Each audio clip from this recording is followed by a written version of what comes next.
Alhamdulillah, mata kita dihibur, telinga kita dihibur dengan perkembangan menuju kepada kemenangan akhir zaman. Dari mana dimulai kemenangan di akhir zaman?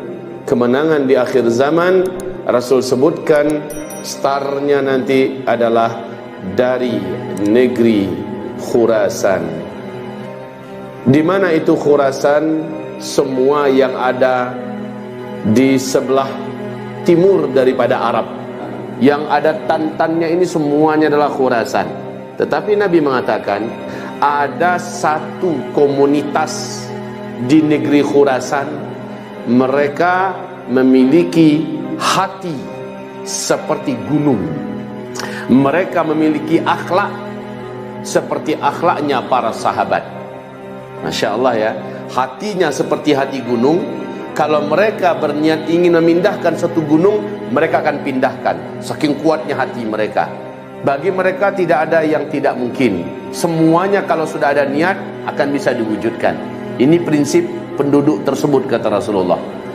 Dan akhlak mereka seperti akhlaknya para sahabat. Masya Allah, betapa tinggi Rasulullah mengangkat komunitas kaum tersebut yang ada di Khurasan.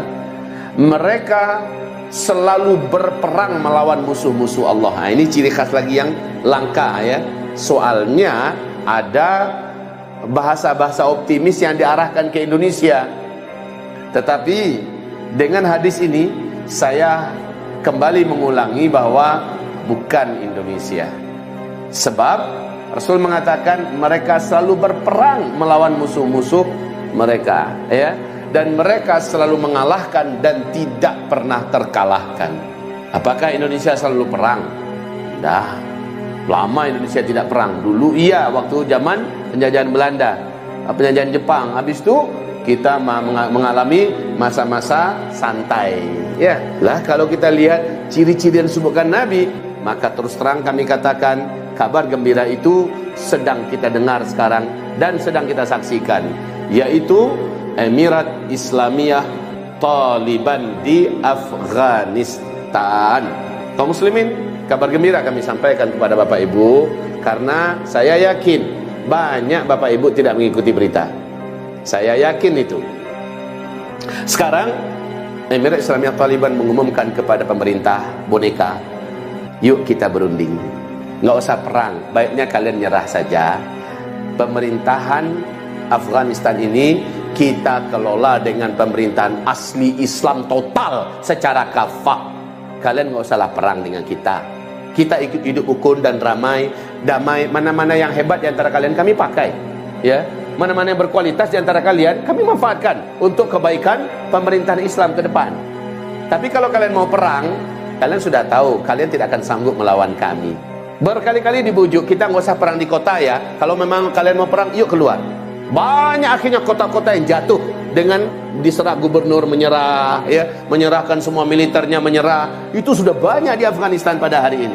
Sehingga seluruh pengamat dan ahli militer dunia berkata, dalam waktu dekat seluruh Afghanistan akan jatuh ke tangan Emirat Islamiyah Taliban. Allahu Akbar. Nah, apa yang akan berdampak ini, Pak? Sekarang kalau Taliban menjadi pemenang, dia menjadi pemenang yang mutlak dan absolut, pemenang yang total, dan tidak akan ada lagi negara yang berani menyerangnya, memeranginya, bagaimanapun bentuknya. Sebab yang dihadapinya, Pak, bukan negara kacang-kacang. Yang dihadapinya adalah dua negara superpower dan dua-duanya kalah memalukan. Siapa yang berani melawan lagi? Siapa yang berani menentang lagi Emirat Islamiyah Taliban? Tidak ada. Kemenangan besok ini adalah awal kemenangan Islam. Demi Allah, itu awal kemenangan Islam. Cita-cita pertama daripada Emirat Islamiyah Taliban setelah merapikan negara, setelah menenteramkan dan mensejahterakan rakyatnya, pendidikan kembali berjalan, semua kehidupan kembali tenang ya, mereka mempersiapkan pasukan 20.000 pasukan elit untuk memerdekakan Masjidil Aqsa. Itu cita-cita mereka setelah mereka menyelesaikan mengamankan seluruh Afghanistan. Allahu Akbar. Wahai kaum muslimin yang kami muliakan, maka teringatlah oleh saya, pasukan yang akan memimpin, pasukan yang akan menjadi bala tentaranya Al-Mahdi di akhir zaman adalah dari Khurasan, kata Rasulullah. Pasukan yang selalu berperang dan selalu menang dan tidak pernah dikalahkan. Maka siapa itu, Pak? Bendera mereka adalah bendera la ilaha illallah. Saya sangat yakin kalau Allah izinkan ini, dan insya Allah pasti Allah izinkan ini, maka mereka bergerak menuju Syam. Satu persatu disisir oleh mereka, Pak, bergabung dengan mujahidin yang ada, dan mereka tetap membesarkan kepentingan wujudnya khilafah Islamiyah. Karena dalam hadis sahih Imam Muslim, khilafah Islamiyah tidak akan diumumkan di Afghanistan, tidak akan pernah diumumkan di Arab Saudi, di seluruh negeri Arab, tidak akan. Pemerintahan khilafah Islamiyah yang nanti akan sifatnya mendunia, diumumkan berdirinya adalah dengan ditaklukkan Baitul Maqdis, dan di sanalah diumumkan nanti khilafah Islamiyah. Maka kata Rasulullah, pada saat itu negeri teraman seluruh dunia adalah Palestina. Negeri teraman, mujahidin terkuat dan terbaik ada di Palestina, dan dengan cepat mengembangkan sayapnya. Dan lalu setelah itu mereka sangat yakin, karena hadisnya melanjutkan, saat khilafah Islamiyah diumumkan di Palestina, setelah dibebaskan Baitul Maqdis, seluruh dunia mengalami gempa bumi yang sangat besar, banjir yang sangat mematikan, perang di seluruh kota dan negara, ya, mengalami hal-hal yang terburuk. Yang aman cuma Palestina, kata Rasulullah. Yang aman hanya Palestina. Jadi kalau seandainya ada niat yang baik, Bapak Ibu semua, untuk mau hijrah ke sana, memenuhi kata-kata Rasulullah kepada Abdullah ibnu Rawahah, kau akan dengar nanti di akhir zaman Baitul Maqdis dibebaskan, lalu khilafah Islamiyah diumumkan, maka hijrahlah segera ke sana. Saya yakin, Pak, saat itu diumumkan masih ada fasilitas dan sarana buat bisa masuk ke sana. Saya yakin sekali, karena tidak mungkin ada hadisnya kalau tidak ada jalannya. Pasti ada jalannya. Cuma masalahnya, Bapak beriman nggak? Ibu yakin nggak? Masalahnya itu negeri baru. Kita belum punya rumah di sana. Kita belum tentu punya usaha apa di sana. Tapi saya sangat yakin kalau khilafah Islam diumumkan di sana, semua kekayaan bumi akan disedot dan diposisikan di sana. Orang-orang yang hijrah pasti akan mendapatkan ansornya di situ. Ya, pasti akan mendapatkan ansornya. Permasalahannya sekarang, apa persiapan kita untuk menuju ke sana?